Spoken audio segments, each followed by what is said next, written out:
Welcome to our channel.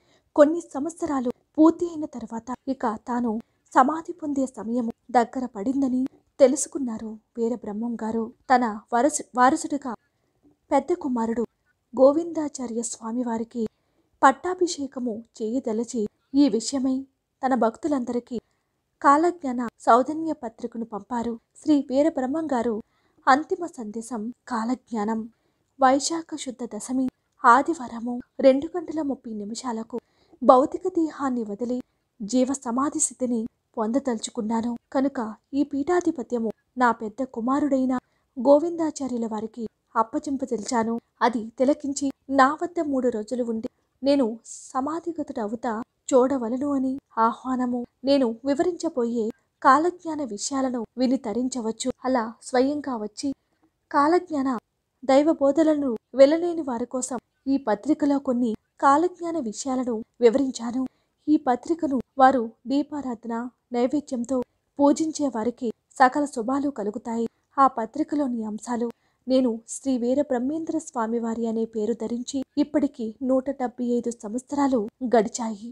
ఇప్పుడు నేను సమాధి నిష్ఠలో ఉండాలి అని నిర్ణయించుకున్నాను. నేను మరలా భూమి మీదకు వీరభోగ వసంతరాయులుగా రాబోతున్నాను. నేను వచ్చేసరికి ఈ కలిలోకంలో ఎర్రబొయ్యలు శ్వేతదీప వాసులు వస్తారు. శాలివాహన శకమునందే వీరు మహమ్మదీయులు స్నేహం పొంది భరతఖండాన్ని పాలిస్తారు. హరిహారాదుల గుళ్లల్లో పూజలు హరించుకుపోతాయి. సమధాంతులు సాధువులను దూషణ చేస్తారు. భూమిపై పైరులు పండినట్లుగానే ఉంటాయి, వర్షాలు కురిసినట్లుగానే ఉంటాయి, కానీ పంటలు పండవు.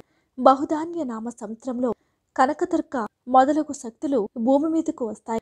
శ్రీశైలంలో తపస్సు చేస్తాను. నందనామ సంవత్సరంలోని నేను తపస్సు ప్రారంభం చేసే ముందు భూమి మీద కొన్ని నక్షత్రాలు రాలిపడతాయి. భూమి గడగడా వణుకుతుంది. అనేక మంది ప్రజలు మరణిస్తారు. నేను సమాధి విడిచి విష్ణువాంశతో కలిసి అవతారాన్ని ఎత్తుతాను.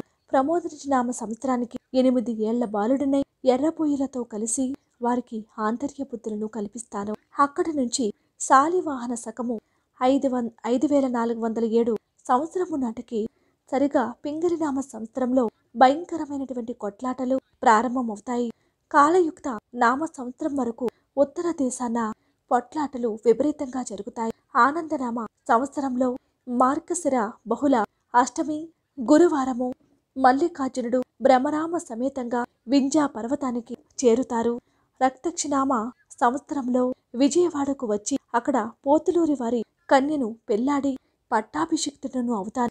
దుర్నీకనామ సంవత్సరము కార్తీక శుద్ధ చతుర్దశి మొదలుకొని దుష్ట నిగ్రహము ఆరంభిస్తాను. నేను వచ్చేసరికి కలియుగ ప్రమాణము 4094 అవుతుంది.